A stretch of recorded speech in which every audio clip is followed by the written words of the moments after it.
నా పేరు స్వాతి, డిజి న్యూస్ కి స్వాగతం. నా పేరు బందారపు అజయ్ కుమార్ గౌడ్. మాది రేవెల్ల గ్రామ పంచాయతీ. మొన్న జరిగిన గ్రామ పంచాయతీ ఎన్నికల్లో జనరల్ స్థానంలో గెలుపొందడం జరిగింది. ప్రజలకు ఇచ్చినటువంటి హామీలను ఒకటొకటిగా నెరవేర్చేందుకు కృషి చేస్తాను.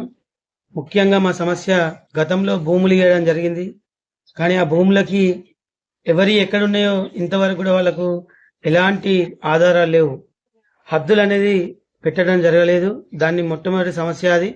వెంటనే కలెక్టర్ గారిని కలిసి హద్దులు పెట్టేటువంటి దాన్ని తీర్చడం జరుగుతూ ఉంది. దాని తర్వాత రెవెన్యూ విలేజ్ కావాలనేది గ్రామ ప్రజల కోరిక. దాన్ని కూడా నెరవేర్చడానికి ముందంజలో ఉంటా.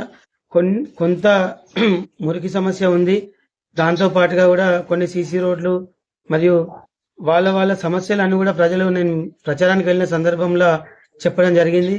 ఖచ్చితంగా నాకు ఈ అవకాశం ఇచ్చినందుకు వాళ్ళ సమస్యలను విని వాటిని తీర్చడానికి ప్రతిరోజు కృషి చేస్తూనే ఉంటా.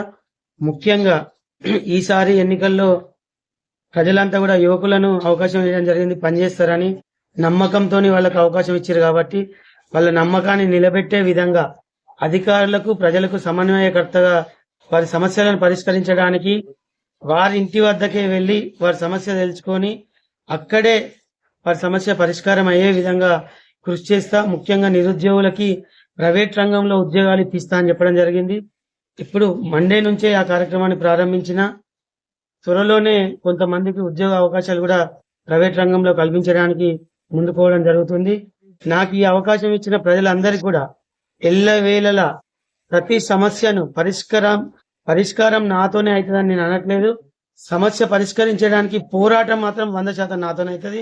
ఆ పోరాటంలో విజయం సాధించేదాకా నేను వదిలిపెట్ట, దాని ఎంబడే పడి విజయం సాధించిన తర్వాతనే నేను దాన్ని ముందుకెళ్తా అని చెప్పి కూడా తెలియజేస్తా ఉన్నా. దీనికోసం గౌరవ ఎమ్మెల్యే గారిని, గౌరవ ఎంపీ గారిని కూడా స్వయంగా మా గ్రామ పంచాయతీ మెంబర్స్ అందరితో కూడా కలిసి వారి వద్దకు వెళ్లి సమస్యలను వివరించి వారి సహాయ సహకారాలతో కూడా తీర్చాల్సిన సమస్యలు తీర్స్తానని కూడా ఈ సందర్భంగా తెలియజేస్తాను. గతంలో ఒక 15-20 ఏళ్ల కింద భూములు ఇవ్వడం జరిగింది, 20 గుంటల చొప్పున. కానీ వాటికి ఎక్కడి నుంచి ఎక్కడి వరకు వాళ్ళ భూమి అనేది తెలియట్లేదు, హద్దులు పెట్టడం లేదు గత ప్రభుత్వాలు. కాబట్టి ఆ హద్దులు అనేది వారికి కావాలని చెప్పి కొట్లాడుతూ ఉన్నారు. మనిషికి 20 గుంటలు ఇచ్చారు, ఎవరి హద్దు వాళ్ళకి చూపెట్టాలన్నదే ఈ గ్రామం యొక్క ప్రధాన సమస్య. మీరు ప్రమాణ స్వీకారం చేసిన తర్వాత మొట్టమొదలు ఈ గ్రామం లోపల ఐకేపీకి ఒక ల్యాండ్ కావాలని అడగడం జరిగింది, వడ్లు కోసుకోవడానికి. దాన్ని వెంటనే ఎస్ఆర్ఎస్పికి సంబంధించి చాలా భూమి ఉంది. ఆ భూ సమస్యను పరిష్కరించడే ఆయన ప్రధాన మొదటి ఎజెండాగా తీసుకోవడం జరుగుతుంది. ఈ గ్రామంలో ప్రధాన సమస్యగా ప్రజలందరికీ ఒక హెల్త్ సెంటర్ కావాలని కూడా అడగడం జరిగింది. ప్రాథమిక ఆరోగ్య కేంద్రం కూడా ఈ గ్రామానికి తీసుకురావడానికి ప్రయత్నం చేస్తా. ఎందుకంటే నిరుపేదలు ఉంటారు, పేద బిడ్డలు ఉంటారు. కాబట్టి వాళ్ళకి పెట్టేటువంటి ఆ 1000 రూపాయలు 500 ఖర్చు కాకుండా ఇక్కడనే 24 గంటలు అందుబాటులో ఉంటే బాగుంటుంది అని చెప్పడం జరిగింది. దానికి కూడా ఒక ప్రాథమిక ఆరోగ్య కేంద్రాన్ని ఏర్పాటు చేస్తా. పిల్లలు వేరే గ్రామానికి వెళ్ళి చదువుకుంటా ఉన్నారు, 6th 7th కొంత ఇబ్బంది పడతా ఉన్నారు. దాని మీద కూడా దృష్టి పెట్టి ఆ పై క్లాసులను కూడా ఏర్పాటు చేయడానికి కృషి చేయడం జరుగుతుంది. మెయిన్ గా సమస్యలు అన్ని చెప్పే సందర్భంలో కూడా వాళ్ళు ఇక్కడ మినీ ట్యాంక్ బండ్ పరిశుభ్రంగా ఉంచాలని, దానిలో ఒక పర్యాటక కేంద్రంగా తీర్చిదిద్దాలని చెప్పడం జరిగింది.